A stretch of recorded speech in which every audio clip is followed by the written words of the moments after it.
In the frozen forests of Montana, a former soldier thought he was on a simple hunt. But what he found buried beneath the snow would change his life forever. A hidden cabin filled with the remains of endangered animals, a dark poaching ring that kills for profit, and one loyal German shepherd standing between evil and redemption.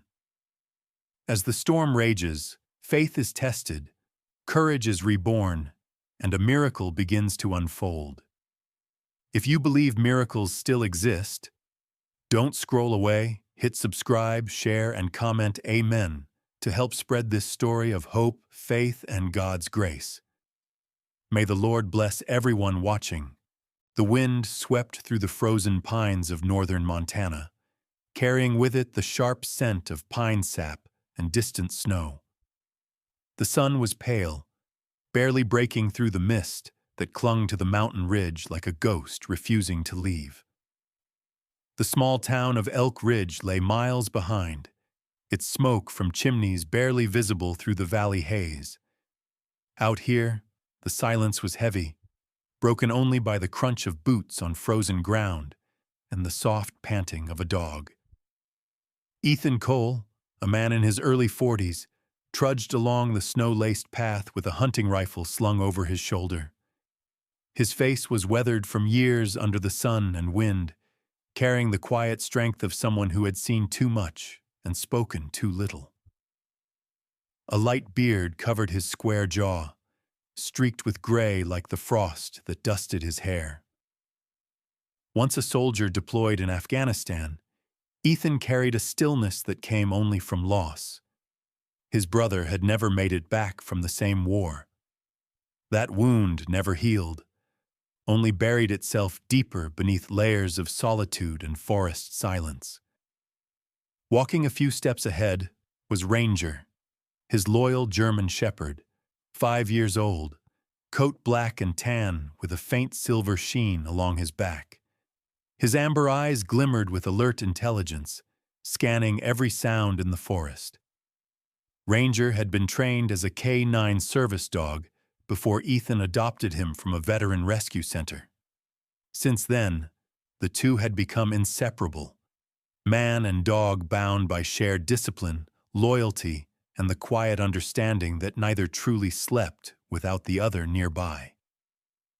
The morning hunt had started like any other. Ethan was tracking deer, hunting legally within state limits, not for sport, but for survival. The woods were both his sanctuary and his test. Each step, each breath of icy air made him feel alive again. Ranger stopped suddenly, ears perked, head turning toward the north. A second later, a gunshot cracked through the forest, echoing off the frozen cliffs. Ethan froze. That direction wasn't part of any legal hunting zone. It was the Black Hollow, a section of forest closed off for wildlife preservation. He crouched, motioning Ranger to stay low. The dog obeyed instantly, his body tense, nose twitching. Ethan's instincts, honed from years of reconnaissance patrols, came alive. He adjusted his rifle strap and began to move north, step by silent step, careful not to snap a twig. The snow thickened as he went deeper into the woods, coating the branches like a burial shroud. After nearly half an hour of quiet movement, Ethan spotted something odd through the trees, a faint glimmer, like sunlight reflecting off metal. He crept closer and saw a wooden structure partially hidden behind a curtain of pine boughs. It stood several meters above the ground, a cabin built into the trees, with wooden stilts and crude rope ladders leading up. Someone had camouflaged it expertly with branches and leaves, as if to conceal it from anyone passing by. Ranger growled softly. The air carried a smell, thick, metallic, and wrong. Ethan's stomach tightened. He circled the base of the tree quietly. There were no tracks around, only a few tire marks frozen into the dirt nearby, suggesting a vehicle had been here recently. He steadied himself and began climbing the ladder, every creak of wood echoing in his mind. The door was locked, but only with a simple latch. He pushed it open slowly, and what met him inside made his breath catch. The cabin was dimly lit through cracks in the walls, but the scene was unmistakable. Dozens of animal carcasses, some skinned, others half-butchered, hung from hooks that lined the ceiling beams. Blood had frozen in streaks across the floorboards. A massive bear pelt lay stretched over a table next to a pile of feathers. The remains of a bald eagle, an animal protected by federal law. Ethan's hands clenched. His heart pounded, not from fear, but from disgust. The smell was unbearable, the kind that clung to your clothes and your soul. He moved further in, scanning the place with trained precision. On the far side of the room was a table covered in papers, maps, invoices, and photographs. He leaned in closer. The photos showed rare animals, cougars, lynxes, even snow owls, all tagged with handwritten notes and dollar amounts. Someone was tracking and selling endangered wildlife. He flipped through the documents quickly. One sheet caught his eye, a list of delivery routes and initials. He recognized a few names from local rumors, hunters known for bending the law. But this was bigger than local poachers. The notes mentioned buyers in Seattle and Denver, suggesting an organized network. Ranger whined softly, his body stiff. Ethan turned to see the dog staring at a small wooden box in the corner. He knelt beside it and lifted the lid. Inside were animal tags, the kind used for legal tracking, but each one had been cut, scratched out, or forged. Among them, he found something that chilled him more than anything: a metal badge, once belonging to a wildlife ranger. Blood had dried along its edges. Ethan swallowed hard, backing away. He felt the weight of the forest pressing in, the silence now deafening. Whoever built this cabin wasn't just hunting. They were killing and covering their tracks. He took a final glance at the horror inside, then pulled a small camera from his jacket. A habit left from his soldier days, he always carried a compact recorder for documenting terrain or evidence. He placed it in a corner, angled toward the door, and turned it on. "Let's go," he whispered to Ranger. The dog stepped back onto the ladder first, agile and silent despite his size. Ethan followed, closing the door behind him but leaving the latch slightly open. As they descended, a cold gust swept through the trees, and somewhere in the distance, he thought he heard the faint rumble of an engine. They moved fast through the underbrush, heading toward a ridge that overlooked the clearing. From there, Ethan could watch the cabin safely. The sun was dipping lower, its orange hue slicing through the trees, casting long, skeletal shadows. He crouched beside Ranger and adjusted his binoculars. Minutes later, headlights cut through the forest gloom. A black pickup truck rolled into view, stopping beneath the cabin. 3 men got out, their movements brisk and familiar. Even from this distance, Ethan could sense their confidence, the kind that came from doing something wrong for far too long. One of them, a tall man in a fur-lined jacket, laughed as he tossed a blood-stained tarp into the back of the truck. Another carried a crate that rattled, the sound of something alive inside. Ethan's jaw tightened. He could see enough to know the truth. This was a professional poaching ring. He lowered his binoculars slowly, his breath visible in the icy air. Ranger pressed close to his side, ears alert, eyes fixed. Ethan gave a small nod. "We've seen enough," he murmured. "We'll let the forest keep its secrets for tonight. But we're not done." As the last light of day faded, man and dog disappeared into the trees, the cold wind swallowing their footsteps. leaving behind only the whisper of vengeance waiting to be set in motion. The night in the Montana woods was bitter and absolute, the kind of darkness that swallowed sound and color. From the ridge where Ethan Cole and Ranger hid, the only light came from the faint lantern glow leaking through the cracks of the treehouse cabin. The men below moved like shadows, organizing crates, laughing low, tossing animal pelts into the back of the truck. Ethan watched through his binoculars, his breath fogging the glass. Every instinct screamed at him to intervene, but he knew better. Not yet.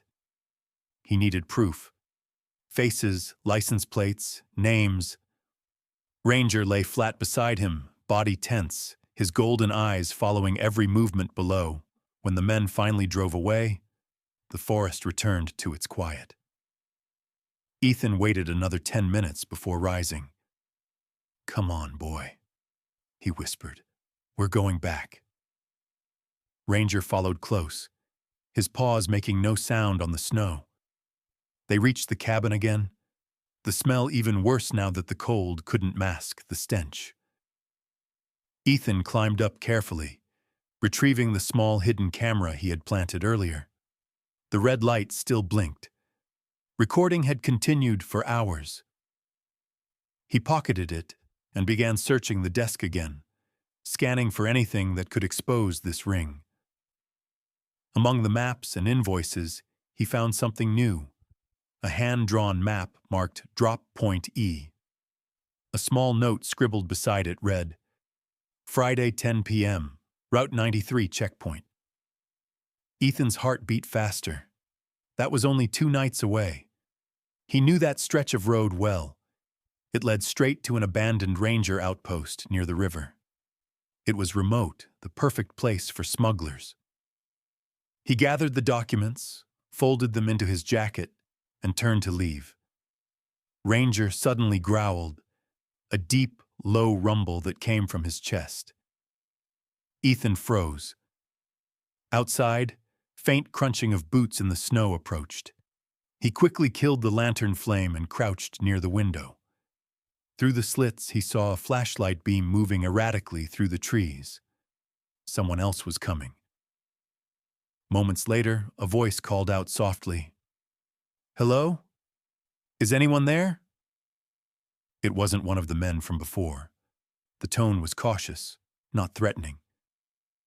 Ethan tightened his grip on his rifle, but when the figure stepped into the moonlight, he saw a woman, her uniform unmistakable even in the dim light. A forest ranger. He climbed down slowly, motioning Ranger to stay alert. "You shouldn't be here," he said quietly as he emerged from the shadows. The woman spun around, startled, her hand instinctively reaching for the flashlight on her belt. "I could say the same to you," she replied sharply. Her voice was steady, but her eyes, clear gray and alert, betrayed curiosity more than fear. She was in her mid-30s, tall and lean, with shoulder-length auburn hair tied back in a ponytail. Her uniform was worn and stained from use, and her face had the calm, grounded strength of someone used to working alone in dangerous places. "I'm Ranger Sarah Whitmore," she said, lowering her light slightly. "You're trespassing in a restricted area." Ethan gave a faint smile. "So are the men who built that," he said, pointing toward the hidden cabin. Sarah frowned, confused, and stepped closer. "What do you mean?" Ethan handed her one of the photographs he had taken from inside. She lifted it toward the moonlight, and her breath caught. "Oh my God." The picture showed the dismembered remains of a grizzly bear cub, its tag still attached. "I've been tracking illegal hunting for weeks," she murmured. "We found traps near the southern ridge, but nothing this organized." Her eyes met Ethan's. "Who are you?" "Ethan Cole, former Army. I hunt, but not like this," he said quietly. "They're using this forest like a slaughterhouse. I planted a camera. They'll be back." Sarah nodded slowly, still processing. "We need to report this to the Wildlife Bureau in Helena," she said, but Ethan shook his head.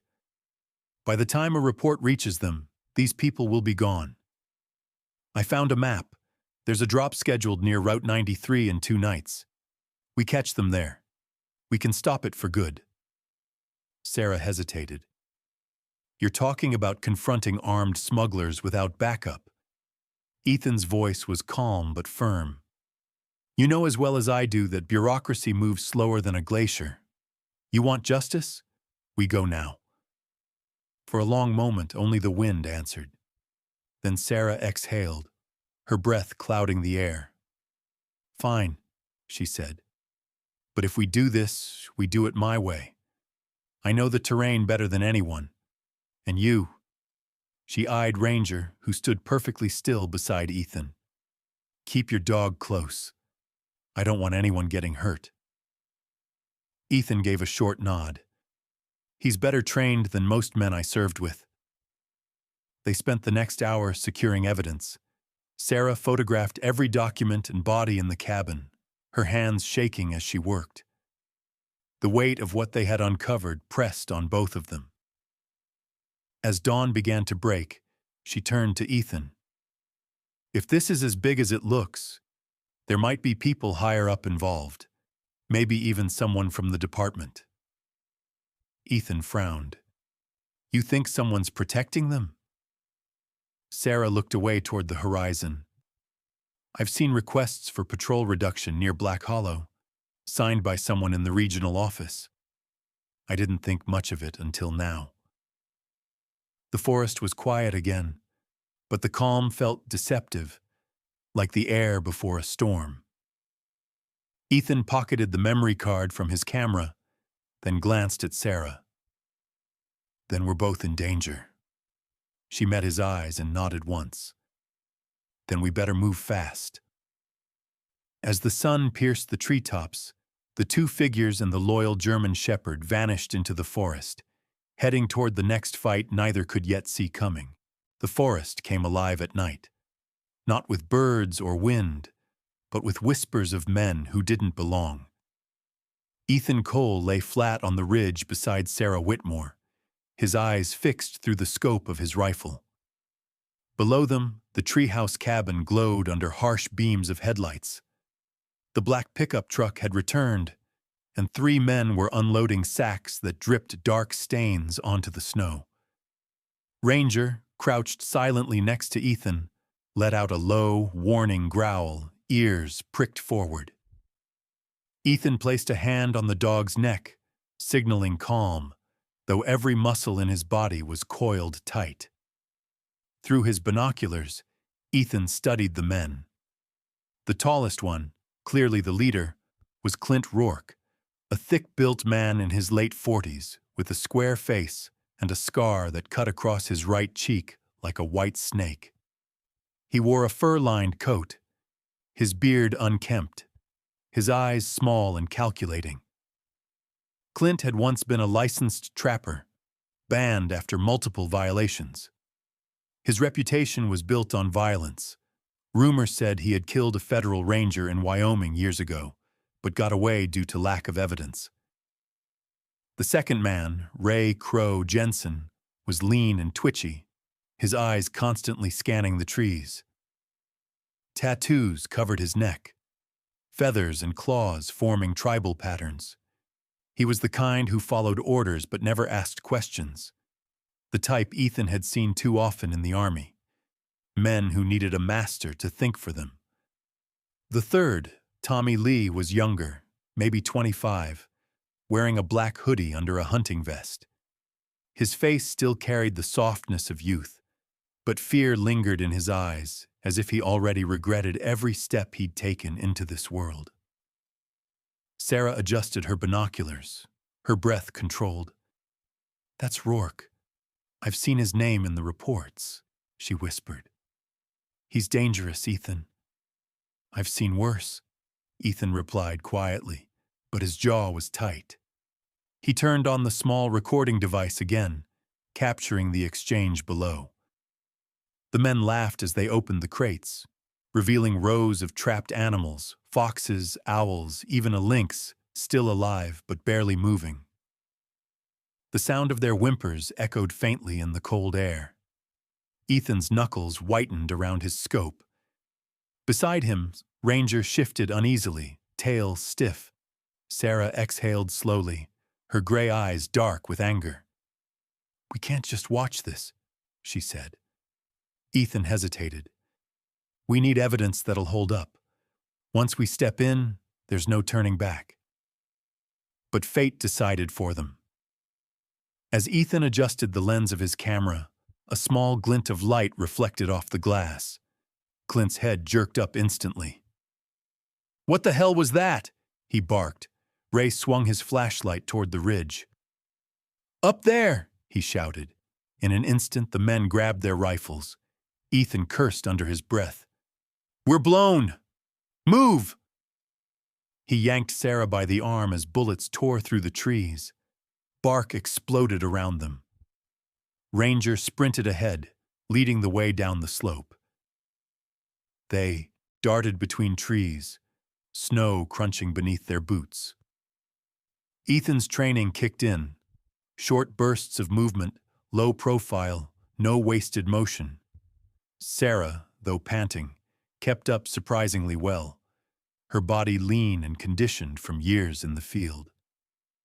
They reached a narrow ravine where the moonlight barely reached. Ethan signaled Ranger to stop and crouched behind a fallen log. The forest went silent again, but distant voices drifted through the darkness. "Spread out! Find them!" Clint's voice boomed. Sarah drew her sidearm, a standard issue Glock. Her hands were steady, though her breath came fast. "They'll comb the woods all night," she whispered. Ethan scanned the terrain.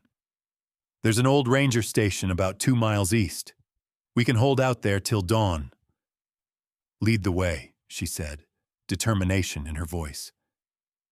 They moved through the forest like ghosts, every sound amplified. The snap of branches, the wind cutting through pines, the faint howl of a wolf far away. At one point, they heard the crunch of footsteps behind them. Ethan dropped to one knee, raised his rifle, and peered through the scope. A flashlight beam cut across the trees. Tommy Lee, the youngest hunter, was trailing them alone. Ethan steadied his breath, finger on the trigger, but then he saw the boy's face. The kid looked terrified, glancing over his shoulder as if he feared the men behind him more than the ones ahead. Ethan lowered his rifle slightly. "He's just a kid," he muttered. Sarah looked at him, unsure. "Then let's not make him our first body." They waited until Tommy passed, heading toward the west side of the forest. When he was gone, they continued. The cold bit harder now, and their breath came out in sharp bursts. Ranger occasionally sniffed the air, leading them along a hidden animal path that wound between cliffs. Finally, near midnight, they reached the old ranger outpost, a crumbling wooden structure half buried in snow. The roof sagged, but it would do. They slipped inside, lit a small lantern, and barricaded the door. Sarah sat by the window, watching the tree line. Ethan checked his ammo, then pulled out the memory card from his camera. The footage had survived. Faces, voices, license plates, everything they needed. Sarah leaned against the wall, exhaustion catching up to her. "You saved us back there," she said softly. Ethan shook his head. "Ranger did. He always knows when to move."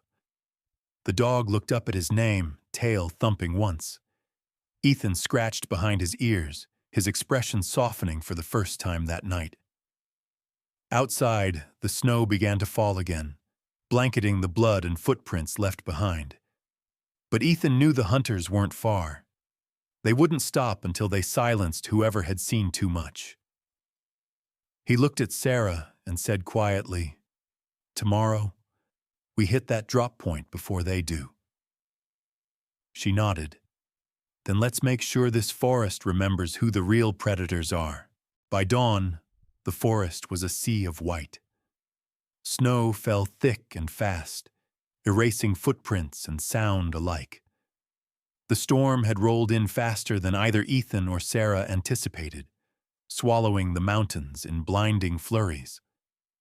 The temperature dropped below zero, and even Ranger's thick coat shimmered with frost. The three of them had been on the move since sunrise, heading east toward Route 93, the drop point where the smugglers were expected to meet their buyers. Ethan Cole trudged forward, his beard now crusted with ice, his breath visible in heavy bursts. The years in combat had taught him endurance, but this was different. This cold didn't just bite skin, it gnawed at the will to survive. Behind him, Sarah Whitmore adjusted the strap of her rifle. Her auburn hair was plastered against her face, and her cheeks glowed red from the wind. Still, her movements remained sharp, deliberate, each step guided by a stubborn resolve. Ranger trotted ahead, nose low, navigating the blizzard with uncanny precision. Suddenly, Ranger stopped, ears erect, tail stiff. Ethan froze. "He's got something," he said, crouching beside the dog. Ranger sniffed the air, then growled softly, a sound Ethan had learned never to ignore. Sarah squinted through the snow. "Movement?" she asked. Before Ethan could answer, a gunshot cracked through the storm. The bullet whistled past his head, splintering a tree trunk behind them. "Down!" Ethan shouted, grabbing Sarah and pulling her behind a fallen pine. The snow around them exploded as another shot hit close. Ranger barked sharply, circling in front of them. Through the veil of snow, Ethan glimpsed dark figures moving. 3, maybe 4.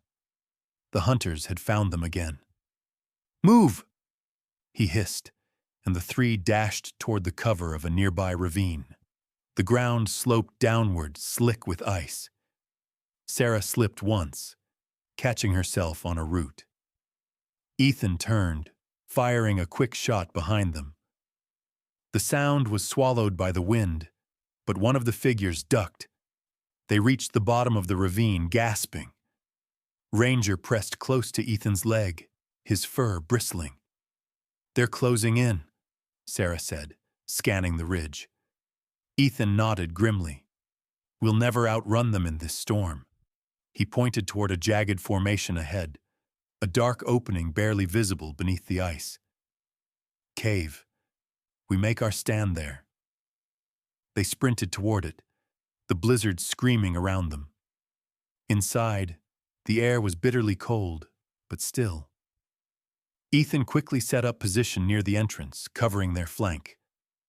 Sarah knelt beside him, checking her sidearm. Her hands trembled slightly, not from fear, but exhaustion. "We need to hold them off until the storm thickens," she said. Ethan glanced at her.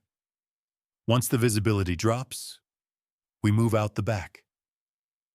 Minutes passed like hours. The howling wind outside mixed with muffled footsteps. Clint Rourke's voice carried through the storm. "You can't hide forever." "Soldier!"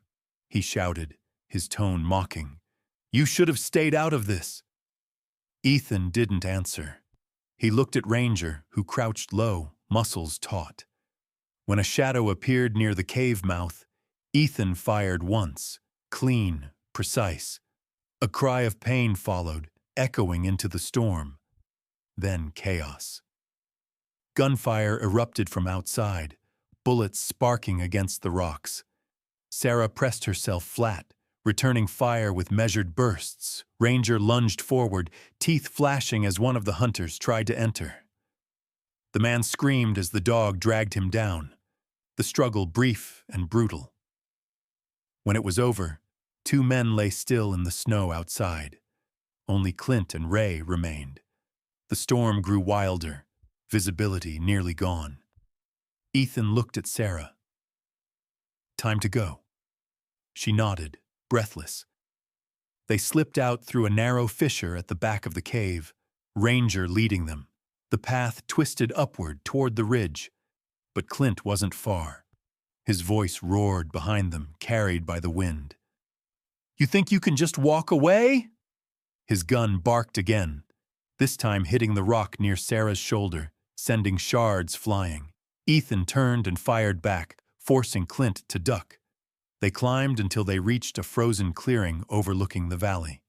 Below, Ethan spotted headlights cutting through the storm. Vehicles, maybe the buyers arriving early. "We can't let them make that exchange," Sarah said, her voice hard. Ethan checked his remaining ammo. Only a few rounds. "Then we stop it before they reach it," he said. "We end this tonight." Ranger stood at his side, panting heavily, his fur matted with snow and blood. Ethan knelt, meeting the dog's eyes. "You ready, boy?" Ranger gave a short bark, tail wagging once despite the storm. They turned toward the valley, snow swirling like ghosts around them. Behind, Clint's voice faded into the storm. Ahead, the faint glow of headlights promised the next confrontation, one that would decide not only their survival, but the fate of every living thing these woods still protected. The first light of morning bled through the clouds, turning the Montana wilderness into a shimmering sea of white and gold. The storm had passed, leaving the forest still and heavy, the kind of silence that only followed violence. Ethan Cole crouched behind an overturned snowmobile, his breath steady, rifle raised. Across the valley, the smugglers' trucks idled near the frozen river, the drop point he and Sarah had been chasing for days. The headlights glowed weakly in the mist, reflecting off crates stacked in the snow. Inside those crates, Ethan knew, were the remains of countless creatures, trophies of greed and cruelty. Sarah Whitmore knelt beside him, brushing snow from her rifle scope. Her face was pale from the cold, her lips cracked, yet her gray eyes burned with focus. "2 vehicles, 4 men," she whispered. "Clint's one of them. The buyers aren't here yet." Her auburn hair had escaped its braid, strands whipping against her cheek in the wind. Despite exhaustion, her posture remained poised, military sharp. A woman born for discipline, now running on sheer willpower. Ranger crouched at Ethan's other side, tail low, breath misting in the cold air. His fur was streaked with dried blood from the night before, but his eyes were bright and alert, scanning the clearing with the precision of a trained soldier. Ethan laid a gloved hand on his head. "Not yet, buddy. We wait." From across the snowfield, Clint Rourke's voice cut through the wind. "We're short on time," he growled to his crew. "Buyers'll be here soon. Load the rest." His scarred face was red from the cold, his eyes bloodshot and furious. The night chase had cost him men and pride. Ray Crow Jensen moved beside him, nervous, shoulders hunched. "Boss, maybe we pack up and move the deal. The storm—" "Shut it," Clint snapped. "We finish this now." Ethan took a slow breath, his mind already building the plan. They were outnumbered, but had surprise on their side. He looked at Sarah. "We split. You circle to the left, cut off their truck. I'll draw them out." She hesitated. "Ethan, we don't have backup. Once we start, it's us against them." He nodded. "We've been against worse." Sarah studied him a second longer, then gave a curt nod and disappeared into the trees. Ethan exhaled, steadying his aim. "Stay with me, Ranger," he whispered. The dog pressed closer, muscles coiled. Moments later, Ethan rose from cover and fired. The bullet struck one of the crates, splintering it apart. The smugglers shouted in alarm, diving for cover. "It's him!" Clint roared. "The soldier!" Gunfire erupted, shredding the quiet dawn. Ethan moved fast between the trees, firing short, controlled bursts to keep them pinned. Ranger darted through the snow beside him, low and silent like a shadow. From the left, Sarah's voice rang out. "Drop your weapons!" She fired a warning shot that shattered the truck's side mirror. The smugglers turned, now caught between two angles. One of them, young Tommy Lee, the boy who had followed them through the forest, froze, rifle trembling in his hands. His face was pale with fear, eyes darting between Clint and Ethan. "Don't do this, kid!" Ethan shouted. "You don't have to die here!" Tommy hesitated, and that second was enough. Clint backhanded him hard, snarling, "You useless coward!" He grabbed Tommy's rifle and turned it toward Ethan. But before he could fire, Ranger leapt from the snowbank, teeth sinking into Clint's arm. The gun went off wildly, the shot vanishing into the sky. Clint screamed, thrashing as the dog held tight. Ethan charged forward, tackling him into the snow. The two men rolled, fists and fury colliding, the weight of the long chase crashing down. Clint was strong, rage making him almost feral. He landed a blow that split Ethan's lip, then reached for a knife at his belt. Before he could strike, Sarah appeared from behind, kicking the weapon from his hand and slamming him face first into the snow. Ranger released his grip, panting, watching as Ethan cuffed Clint's wrists with a zip tie from his pocket. Ray dropped his weapon, hands raised. Tommy stood frozen, tears cutting clean lines down his frost-covered face. Sarah's voice came firm and cold. "It's over. The forest wins today." Ethan looked down at Clint, blood dripping from his nose, still smirking. "You think this changes anything?" Clint spat. "There'll be more of us." "Maybe," Ethan said, wiping his mouth. "But not today." Within an hour, the distant wail of sirens echoed through the valley. The local sheriff's trucks, followed by wildlife rangers from Helena. Ethan handed over the footage and documents. As Clint and his men were loaded into custody, Sarah gave her statement, her tone unwavering despite the exhaustion. When the chaos finally quieted, Ethan walked a few paces away to where Ranger sat watching the sunrise. The sky burned pink and gold, light glinting off the endless white. Ethan knelt, running his hand through the dog's thick fur. "You did good, boy," he whispered. Ranger rested his head against Ethan's shoulder, a soft sound rumbling in his chest. Sarah approached, her steps light in the snow. "You could have been killed," she said softly. Ethan smiled faintly. "So could you." She looked toward the horizon. "What now?" He stood, gazing at the forest, this living cathedral that had tested, punished, and ultimately redeemed him. "I think I've done enough hunting," he said. "Maybe it's time I start protecting." Months later, Ethan would keep that promise.